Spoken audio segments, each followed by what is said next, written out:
बच्चों, एक बार फिर से आप सभी का बहुत बहुत स्वागत है द्रोण स्कूल में। नवोदय विद्यालय या फिर सैनिक स्कूल की अगर आप तैयारी कर रहे हो तो डेली हम लोग डेली डाउट की सीरीज चला रहे हैं। इस सीरीज में मैं आप सभी के डाउट्स लेता हूं जो आप सभी इस टेलीग्राम ग्रुप में भेजते हो। तो अगर ये टेलीग्राम ग्रुप ज्वाइन नहीं किया तो अभी ज्वाइन कर लो। डेली इस सीरीज के 2 पार्ट में चला रहा हूँ। पहला पार्ट जो है वो सुबह में यानी कि मॉर्निंग में आपको मिल जाता है, जो कि रिकॉर्डेड पार्ट है। एंड सेकेंड लाइव सेशन में 7 बजे, डेली 7 बजे ले रहा हूँ। तो इस सेशन को जरूर से ज्वाइन करो बेटा। डेली 7 बजे इस चैनल पर, द्रोण स्कूल के चैनल पर लाइव क्लास चलती है और जो क्लास आपके ही डाउट वाली सीरीज है। तो ये सीरीज को आप जरूर से फॉलो करो अगर आप नवोदय विद्यालय या फिर सैनिक स्कूल के एंट्रेंस एग्जाम की तैयारी कर रहे हो और इस एग्जाम को क्लियर करना चाहते हो तो। बिकॉज बेटा this series is very very important for you. मैं वैसे ही क्वेश्चन ले रहा हूँ जो आपके एग्जाम के दृष्टिकोण से महत्वपूर्ण है, यानी जो आपके एग्जाम में आ सकते हैं क्वेश्चन, वैसे इंपॉर्टेंट क्वेश्चन ले रहा हूँ और आप ही के डाउट्स हैं जो आप इन सभी जो आप डाउट्स इस ग्रुप में आप भेजते हो। ठीक है, ये है कम्युनिटी टैब। यूट्यूब पे जाओ द्रोण स्कूल के चैनल पर और कम्युनिटी टैब में ये पोस्ट जो है डेली डाले जाते हैं हम सभी के लिए इंपॉर्टेंट क्वेश्चंस। तो इनको जरूर से किया करो। These are very very important questions. बाकी बढ़ते हैं पहले सवाल पे। ये देखो, ये रहा पहला सवाल अपना। पढ़ो बेटा, अच्छा सवाल है। इसको पहले मैं प्रॉपर मेथड से भी आपको कराऊंगा जैसे आप फॉर्मूला से करते हो, और उसके बाद जो है मैं शॉर्ट ट्रिक से कराऊंगा गुरु जी का जंतर, है ना। तो इस शॉर्ट ट्रिक से आप देखोगे कि कितनी जल्दी, कितना फास्ट आप सॉल्यूशन लेके आ जाओगे बेटा। उसके क्या ही कहने। पहला सवाल देखो, एक फल विक्रेता 70 में 14 संतरे बेचता है और उसे 25% की हानि होती है। तो 25% का लाभ अर्जित करने के लिए उसे 200 में कितने संतरे बेचने चाहिए।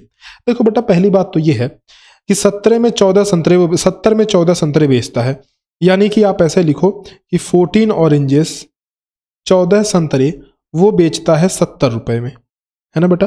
तो एक संतरा, एक ऑरेंज वो कितने रुपए में बेचेगा? 70/14, यानी वो बेचेगा 5 रुपए में बेचेगा बेटा एक ऑरेंज। एक ऑरेंज कितने रुपए में बेचेगा? एक संतरा कितने रुपए में बेचेगा? 5 रुपए में। ठीक है, तो 5 रुपए में संतरे बेचने पर उसको 25% का हानि हो रहा है, 25% का नुकसान हो रहा है। ठीक है, 5 रुपए में एक संतरे बेचने पर 25% का लॉस उसको हो रहा है बेटा।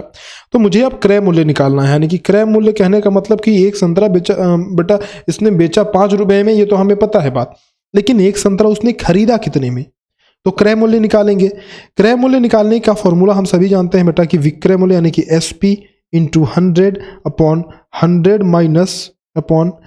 Minus L। L का मतलब लॉस प्रतिशत, यानी लॉस परसेंटेज, यानी कितना इसको नुकसान हुआ है। तो सेलिंग प्राइस कितना है? 5 रुपए का, इंटू 100/100 माइनस L, यानी 100 माइनस 25, क्योंकि 25% का नुकसान उसको हो रखा था। तो 5 × 100 और बटे ये हो गया 75। ठीक है, यहां से काट दो, 25 × 3 = 75, 25 चौके 100, 5 चौके 20/3। तो कहने का अर्थ ये हुआ बेटा कि 20/3 रुपए का उसने खरीदा था एक संतरा, और जबकि बेचा कितने का था? 5 रुपए का बेचा था, है ना। 20/3 रुपए का एक संतरा खरीदा था। अब बेटा उसको चाहिए 25% का लाभ चाहिए, 25% का प्रॉफिट चाहिए उसको। ठीक है, तो 25% का प्रॉफिट चाहिए बेटा। तो प्रॉफिट का फॉर्मूला आप सभी जानते हो, प्रॉफिट मतलब सेलिंग प्राइस का फॉर्मूला आप सभी जानते हो। सेलिंग प्राइस यानी कि विक्रय मूल्य बराबर क्रय मूल्य और गुणे 100 प्लस प्रॉफिट बटे 100, यही तो होता है। हिंदी में मैं लिख देता हूं यहाँ पे, विक्रय मूल्य बराबर क्रय मूल्य, ये है क्रय मूल्य, गुणे 100 प्लस लाभ प्रतिशत और बटे 100। ठीक है, तो क्रय मूल्य कितना है बेटा? यहां से देखो, क्रय मूल्य जो है हमारा ये है 20/3, 20/3। तो 20/3 हमारा क्रय मूल्य हो गया, गुणे 100 प्लस 25% का प्रॉफिट चाहिए तो 25 किया और बटे में 100 कर दिया। ठीक है जी, देखो तो यहां से ये हो रहा है बेटा 20/3 इंटू 125/100। तो जब मैंने इसको 125 को काटा तो 25 पंजे 125, 25 चौके 100 हो गया, और ये 4 से काट दिया तो 4 पंजे 20, यानी कि 25/3। ये 25/3 क्या है? अब जरा समझना बात। ये 25/3 जो है वो एक संतरे का, एक ऑरेंज का सेलिंग प्राइस यानी कि विक्रय मूल्य है। सेलिंग प्राइस यानी कि विक्रय मूल्य है किसका? एक ऑरेंज का, जो कि 25/3 रुपीज है। अब ध्यान से समझना बेटा, ये तो विक्रय मूल्य एक संतरे का है ना। आपसे ये कह रहा है कि भाई ये बता दो तुम कि 200 रुपए में कितने संतरे वो बेचेगा। देखो यहां लिख रखा है कि भाई 200 रुपए में how many oranges will he sell. 200 रुपए में, देखो 200 रुपए में कितने संतरे वो बेचेगा, ये आपसे बात की जा रही है, ये आपसे पूछा जा रहा है बेटा। तो सुनो, एक संतरा बेचता है वो, एक संतरा बेचता है कितने में? यहां पे देखो 25/3 रुपए में। ठीक है, तो 25/3 रुपए में वो बेचता है कितने संतरे, 1 संतरे। तो 200 रुपए में कितने संतरे बेचेगा बेटा, एक काम करो, एक में आप 25/3 है तो इधर ले जा करके 3/25 कर दो, उल्टा कर दो, और चूंकि 200 रुपए की बात कर रहा है तो इंटू 200 कर दो, है ना बेटा। तो 25/200 और 3 के 24, यानी हमारी बात क्लियर हो गई भाई कि 200 रुपए में जब वो 24 संतरे बेचेगा तब जाकर के उसको 25% का लाभ होगा, 25% का प्रॉफिट होगा। बेटा मेरी बात समझ में आई। देखो ये तो रहा प्रॉपर मेथड में हमने क्या किया, पहले लॉस हो रहा था, पहले नुकसान हो रहा था, तो नुकसान के बाद हमने क्रय मूल्य निकाल लिया कि क्रय मूल्य कितना है, और जब हमारे पास क्रय मूल्य आ गया तो हमने विक्रय मूल्य निकाल लिया, यानी कि सेलिंग प्राइस कितना आ गया। ये 3 स्टेप में हमने किया। लेकिन एक तरीका बताता हूँ बेटा, बहुत अच्छा सा तरीका, देखो तरीका सुनना। हमने कहा भाई पहले वो 14 रुपए के बेच रहा था, 70 रुपए के वो बेच रहा था 14 संतरे, है कि नहीं बेटा। तो एक संतरे 1 ऑरेंज की कीमत कितनी हो गई, एक संतरे की कीमत हो गई 70/14, यानी कि 5 रुपए का एक संतरा, 5 रुपए का एक ऑरेंज जो है वो बेच रहा है। ये तो मुझे बात समझ में आ रही है, 5 रुपए का एक संतरा बेच रहा है, बात समझे बेटा। तो अब अब यहाँ पे क्या हो रहा है, 25% का नुकसान हो रहा है, 25% का उसको नुकसान हो रहा है, 25% का लॉस हो रहा है, उसको नुकसान लिख दिया मैंने, 25% का नुकसान यानी कि लॉस हो रहा है। देखो बेटा हम सभी मानते हैं ना कि 100% हमारा होता है कॉस्ट प्राइस, यानी कि क्रय मूल्य होता है। 25% का नुकसान हो रहा है तो -25%, यानी कि उसने बेचा है 75% के ऊपर, है ना। उसको चाहिए 25% का प्रॉफिट, यानी कि 25% जोड़ दो तो 125% पे वो बेचेगा, तब जा करके उसको 25% का प्रॉफिट मिलेगा। यानी हमें यही तो निकालना है ना, हमको 125% की वैल्यू निकालनी है। 75% की वैल्यू दे रखी है बेटा कि 75% की वैल्यू कितनी, 5 रुपया, है ना। तो 75% की वैल्यू 5 रुपया है, हमें निकालना है 125% की वैल्यू। गुरुजी का जंतर लगाओ भाई, वैल्यू कितनी दे रखी है, 5 रुपया। किसकी वैल्यू है, 75% की, तो नीचे रखो। किसकी वैल्यू निकालनी है, 125% की, तो 125 को ऊपर रख दो। यहाँ से देखना 25 तिहाई 75, 25 पंजे 125, और ये 5 पंजे 25 हो गया बेटा, 25/3। यानी बात समझना बेटा, बात ये बन रही है कि 125% की वैल्यू हो गई 25/3, है ना। यानी जब वो एक संतरा 25/3 रुपए में बेचेगा तो उसको होगा 25% का लाभ, यानी कि प्रॉफिट होगा।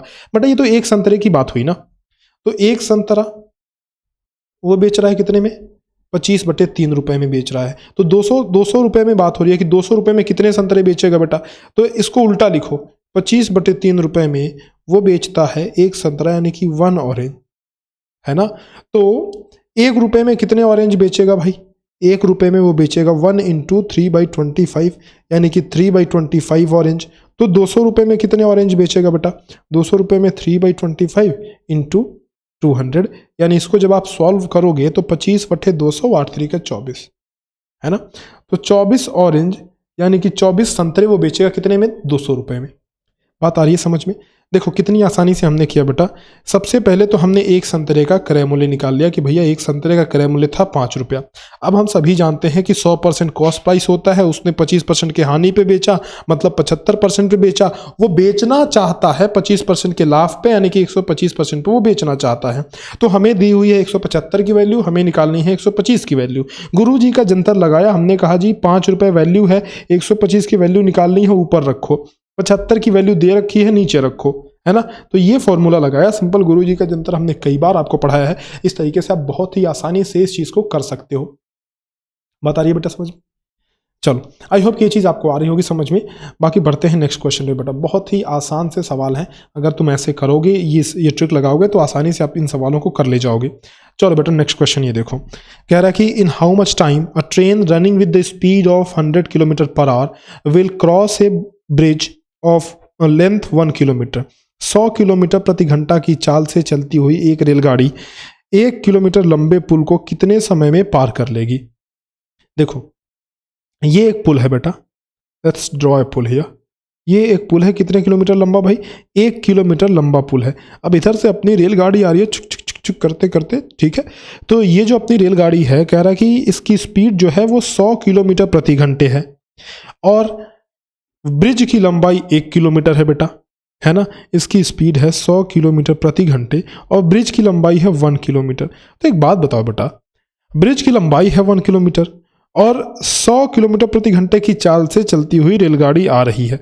रेलगाड़ी की लंबाई नहीं दी हुई है यहाँ पे, है ना, रेलगाड़ी की लंबाई नहीं दी हुई है बेटा। रेलगाड़ी की लंबाई अगर नहीं दी होती है तो उसको जोड़ने की जरूरत नहीं पड़ती है। अगर रेलगाड़ी की लंबाई दी हुई होती तो हम लोग उसको जोड़ते, है कि नहीं। तो 100 किलोमीटर प्रति घंटे की चाल है, रेलगाड़ी की लंबाई 1 किलोमीटर पुल को पार करना है। तो हम सभी जानते हैं कि समय का फॉर्मूला होता है टाइम बराबर डिस्टेंस अपॉन स्पीड, यानी कि दूरी बटे चाल। ठीक है बेटा, समय बराबर दूरी बटे चाल, यानी कि time is equal to distance यानी कि दूरी और बटे चाल यानी कि स्पीड। दूरी कितनी बेटा, 1 किलोमीटर की दूरी कवर करनी है उसको, और स्पीड उसकी कितनी है, 100 किलोमीटर प्रति घंटे की स्पीड है। तो 1/100 किलोमीटर प्रति घंटे की स्पीड है। अब ये जो टाइम हमारा निकल के आया ना, ये घंटे में निकल गया। पूछो क्यों, पूछो क्यों, पूछो। देखो ये जो स्पीड है वो किलोमीटर प्रति घंटे में दे रखा है कि स्पीड 100 किलोमीटर प्रति घंटे में है। तो किलोमीटर तो यहां से आ गया, जो हमारा टाइम निकल के आ रहा है वो घंटे में निकल के आ रहा है, क्योंकि स्पीड जो है किलोमीटर प्रति घंटे में दी हुई है ना। तो ये टाइम हमारा घंटे में है। अब इसको जब हम लोग सेकंड में बदलेंगे, कह रहा है कितने समय में पार करेगी, और सारे ऑप्शन सेकंड में दिए हुए हैं। तो देखो बेटा 1/100 घंटा है, मिनट में बदलने के लिए 60 से गुणा करो, फिर मिनट में बदलने के लिए 60 से गुणा कर दो। ठीक है, तो एक जीरो से एक जीरो खत्म हो गया, दूसरे जीरो से दूसरे जीरो खत्म हो गया, तो 6 के 36 हो गया, यानी कि 36 सेकेंड का टाइम, 36 सेकेंड का टाइम ये गाड़ी लेगी। ये रेलगाड़ी इस पुल को पार करने में 36 सेकेंड का टाइम लेगी, यानी कि 36 सेकेंड हमारा करेक्ट आंसर हो जाएगा। बेटा बात समझ में आ रही है, ऑप्शन नंबर ए। अब देखो बहुत सारे बच्चे इसमें कंफ्यूज होंगे, क्योंकि रेलगाड़ी वाला सवाल हमने जब भी पढ़ा है तो उसमें रेलगाड़ी की लंबाई दी हुई होती है, इसमें रेलगाड़ी की लंबाई नहीं दी है। तो अगर लंबाई नहीं दी है तो कोई बात नहीं बेटा, लंबाई नहीं दी है तो नहीं जोड़ेंगे। अगर लंबाई दी गई होती तो हम लोग पुल की लंबाई में रेलगाड़ी की लंबाई को भी जोड़ लेते, और दोनों को जोड़ करके जो डिस्टेंस बनता, जो हमारे पास दूरी आती, लंबाई आती, वो हमारा टोटल डिस्टेंस होता है, यानी कि उसको हम लोग कंप्लीट डिस्टेंस मान के चलते। समझ रहे हो बात को। चलो, यानी ये इसमें हमारा आंसर हो जाएगा 36 second.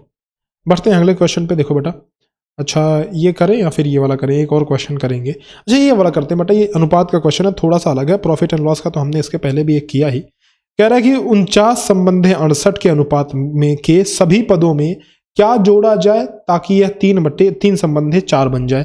What must be added to each term of the ratio 49/68 so that it becomes 3:4। देखो सिंपल सा सवाल है, आपको एक रेशियो दे रखा है 49/68।